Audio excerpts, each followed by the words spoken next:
लिए चलते हैं।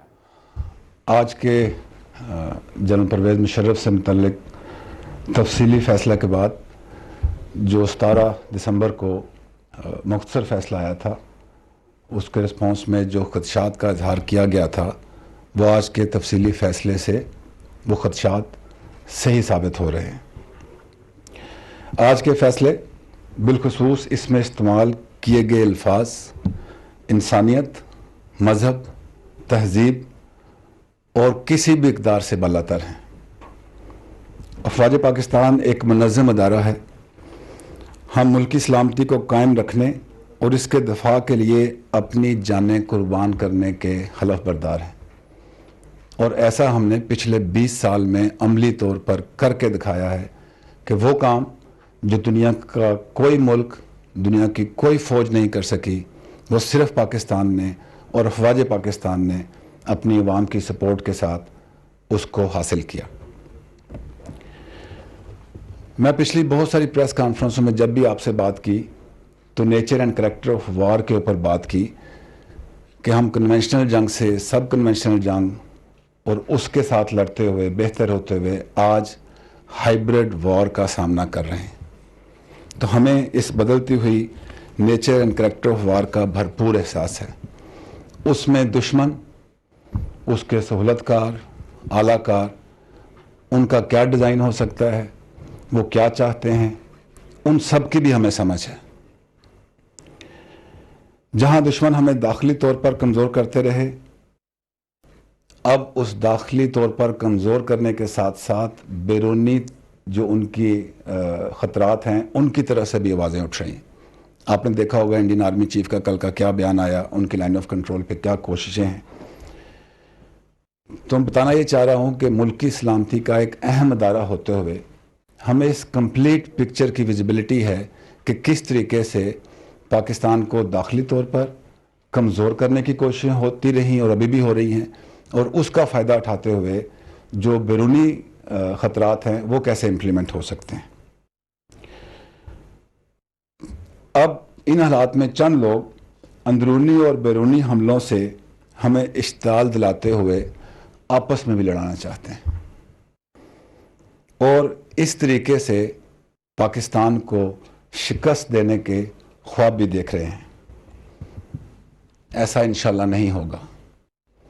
अगर हमें थ्रेट का पता है तो हमारा रिस्पॉन्स भी इन प्लेस है।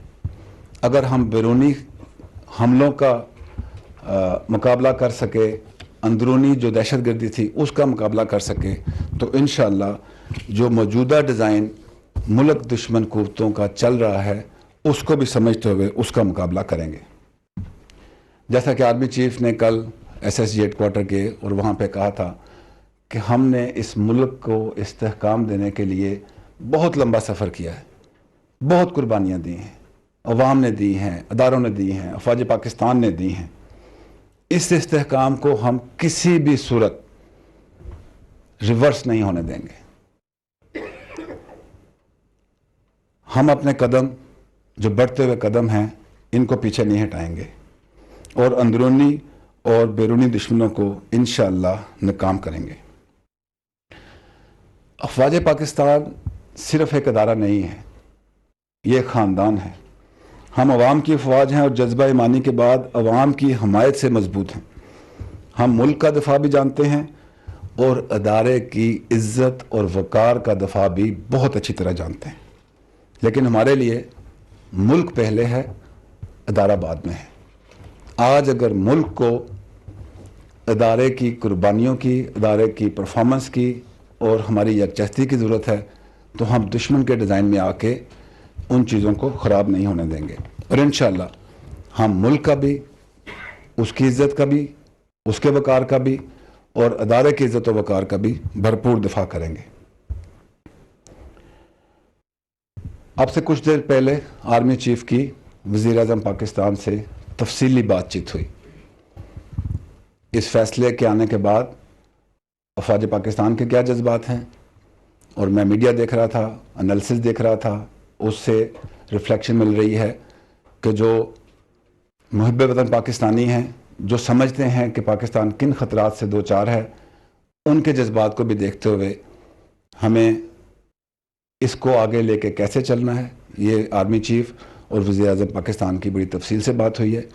فوج اور حکومت پچھلے چند سالوں سے مل کر ملک کو اس طرف لے جانا چاہتی ہے جہاں ہر قسم کے خطرات ناکام ہو جائیں، اور ملک اس طرف جائے جہاں ہم جانا چاہتے ہیں، اور انشاءاللہ وہاں ہم جائیں گے۔ جو آرمی چیف اور وزیر اعظم کی آپس میں بات چیت ہوئی، اس میں کیا فیصلے ہوئے، اس سے آپ کو حکومت تھوڑے عرصے میں آگاہ کرے گی۔ میری عوام سے درخواست ہے کہ وہ افواج پاکستان پر اپنا اعتماد رکھیں۔ ہم ملک میں کسی صورت انتشار کو پھیلنے نہیں دیں گے، لیکن ایسا کرتے ہوئے اپنے ادارے کی عزت اور وقار کو ملک کی عزت اور وقار کے ساتھ قائم رکھیں گے، اور انشاءاللہ جتنے بھی دشمن ہیں، خواہ وہ اندرونی ہیں، بیرونی ہیں، ان کے اعلی کار ہیں، سلط کار ہیں، ان کو ہم انشاءاللہ بھرپور جواب دیں گے۔ Thank you very much.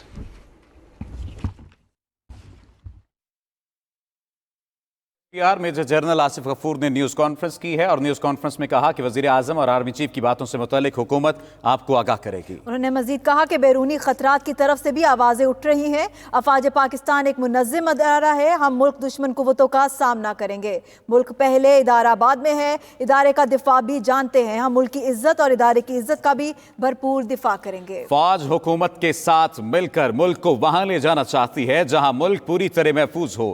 Major general Asif Ghafoor نے کہا کہ ہونے والے فیصلوں سے کچھ دیر میں آگاہ کیا جائے گا۔ عوام افواج پاکستان پر مکمل اعتماد رکھیں۔ میجر جنرل آصف غفور نے کہا ہم انتشار کو کسی طرح بھی پھیلنے نہیں دیں گے، ہم دشمنوں کو اور ان کے اعلی کار کو بھرپور جواب دیں گے۔ وزیر اعظم اور آرمی چیف کی باتوں سے متعلق حکومت آپ کو آئندہ آنے والے کچھ وقت میں آگاہ کر دے گی۔ آرمی چیف اور وزیر اعظم کی گفتگو میں ہونے والے فیصلوں سے حکومت عوام کو آگاہ کرے گی۔ Major general retired Ijaz Awan صاحب نے ہمیں جوائن کیا ہے۔ میجر صاحب، D G I S P R صاحب نے نیوز کانفرنس کی ہے اور واضح طور پر کہا کہ ہم اندرونی اور بیرونی خطرات سے واقف ہیں اور ہم جانتے ہیں کہ ان کا کیسے مقابلہ کرنا ہے۔ جی یقیناً میرے خیال میں ایک بڑی اچھی کانفرنس اور ایک بڑا اچھا ایکسپریشن ہے جو انہوں نے دیا ہے، کیونکہ پاکستان آرمی اور ہم سب لوگ ملک کے اندر سلامتی اور یہ جو ہم نے ایک اسٹیبلٹی لائی ہے اپنی جانوں کی قربانی دینے کے بعد، اس کو کسی بیڈ رش کی وجہ سے یا کسی چند ایکسٹریمسٹ لوگوں کی وجہ سے، انتہا پسند سوچ رکھنے والے لوگوں کی وجہ سے اس کو یقیناً قربان نہیں کیا جا سکتا۔ تو بہت میں سمجھتا ہوں بڑا ویل تھاٹ آؤٹ ریسپانس ہے پاکستان آرمی کا۔ یقیناً ہمیں بہت دکھ ہے جو لینگویج یوز کی گئی ہے، کیونکہ یہ غیر مہذب زبان ہے، پیراسکس، یہ ان اسلامک ہے، ان کانسٹیٹیوشنل ہے، اور یہ ایک ایکسٹریمسٹ سوچ کی عکاسی کرتا ہے کہ کتنے متعصب ذہن کے ساتھ پریزیڈنٹ مشرف کے مقدمے کو سنا گیا۔ اس پر ابھی گورنمنٹ اپنا رسپانس دے گی، لیکن میں سمجھتا ہوں ایسے بیمار ذہن لوگ جو جوڈیشری میں بیٹھ گئے ہیں، ان کا میڈیکل ہونا چاہیے اور ان کے خلاف قانونی کارروائی ہونی چاہیے۔ ہم تو پہاڑوں میں لڑتے رہے ہیں ایکسٹریمسٹ کے ساتھ، یہ سوچا بھی نہیں تھا کہ اس ذہن کے لوگ جا کر ان اعلیٰ منصبوں پر بیٹھ جائیں گے جو ایک لاش کو 3 روز تک لٹکانے کا اس ملک میں لکھ رہے ہیں جو کہ اسلامک ریپبلک آف پاکستان ہے۔ کیا ہمارا مذہب اس کی اجازت دیتا ہے؟ ہماری سوسائٹی اس کی اجازت دیتی ہے؟ کیا مہذب دنیا اسلامک یا نان اسلامک، کیا مہذب دنیا اس طرح کی کوئی بھی عدالت ایسا فیصلہ لکھ سکتی ہے کہ لاش کو گھسیٹ کر 3 دنوں کے لیے لٹکا دیا جائے؟ مجھے تو خوف آ رہا ہے کہ ہم کیا افغانستان میں زندہ ہیں یا کوئی ملا عمر کی عدالت ہے جو یہ فیصلہ لکھ رہی ہے۔ تو یہ ایک بڑا نیگیٹو امپریشن انہوں نے کیا، اور پاکستان کو بدنام اسی طرح کے فیصلے اور اس ذہن سے فیصلے لکھنے والے ججز کرتے ہیں۔ میرے خیال میں ان کے خلاف ایک قانونی کارروائی ہونی چاہیے، اور چیف جسٹس آف پاکستان کل اپنی ریٹائرمنٹ سے پہلے اگر وہ اپنا ایک باوقار ریٹائرمنٹ چاہتے ہیں میرے سوچ کے مطابق، تو وہ اس فیصلے کو نل اینڈ وائڈ کرا دیں، سو موٹو نوٹس دے کر، اور فلائنگ کلرز کے ساتھ ریٹائر ہو جائیں، کیونکہ یہ ایک ان کی موجودگی میں ان کی ماتحت عدالت کا انتہائی غیر مہذب فیصلہ ہے جو تاریخ میں لکھا جائے گا اور پاکستان کو ڈی فیم کرے گا۔ सही। एजाज अवान साहब हमारे साथ रहिएगा। हमें ज्वाइन किया है ब्रिगेडियर रिटायर्ड गजनफर अली साहब ने। गजनफर साहब, DGI-SPR ने कहा कि मुल्क पहले, इदारा बाद में है और इदारे का दिफा भी जानते हैं। साथ ही निशानदही की कि हाइब्रिड जो वार है उसका भी हमें अंदाजा है और जो इंतशार है किसी सूरत फैलने नहीं देंगे। इस पर क्या कहेंगे और फिर फैसले के बारे में बात करते हैं। उन्होंने जो हाइब्रिड वॉर का जो इशारा किया है, तो आपका जो फैसला आया है और इस फैसले के अंदर जो पैरा 66 है, या इस फैसले को छोड़ दीजिए, इस फैसले के साथ साथ जो आर्मी चीफ का फैसला आया है आज से 2 दिन पहले, जिसमें आपने आर्मी को पूरा एक हैंग कर दिया है अनसर्टेनिटी में। और आज आप रिपोर्ट कर रहे हैं आपके चैनल के, इंडिया ने 305 जगह से बारबर वायर काटी है और उसकी पोजीशन में पर आर्मी चीफ का जो स्टेटमेंट है और उस अदारे के ऊपर जिस तरह उसका इम्पैक्ट हुआ है और उसकी कॉन्टिन्यूटी में आपने जो कुछ किया, जो न सिर्फ पाकिस्तान के कॉन्स्टिट्यूशन के खिलाफ है, अगर तो कॉन्स्टिट्यूशन में कहीं इस किस्म की बात लिखी है तो फिर तो ठीक है, ये इस्लामी इक़्तिदार के खिलाफ है। नॉर्थ वजीरिस्तान में जब हम फौज ने ऑपरेशन किया था तो वहाँ पे एक चौक था जिसको पतल चौक कहते थे, वहाँ पे तालिबान आके लोगों को फांसी देते थे और बॉडी को लटका देते थे, या नजीबुल्लाह की बॉडी को अफगानिस्तान में लटकाया गया। तो तालिबान को हमने कहा ये दहशतगर्द है, या तालिबान ने कुछ लोगों की सिक्योरिटी फोर्सेस की बॉडी के सरों को काटा, उनसे फुटबॉल खेली, तो ये काश वो भी लिख देते कि जी उनसे कुछ बॉडी को काटे अपना हैंग करने के बाद, उसके बाद बॉडी को नीचे लाए, उसको काटे, उनके सर से फुटबॉल खेल। तो वो तो ये चीजें दहशतगर्द करते हैं। तो क्या हम दहशतगर्दी की सजा में बैठे हैं? क्या हम बनी उमैया की जमाने में बैठे हैं? जब जुल्फ़िकार अली भुट्टो के खिलाफ फैसला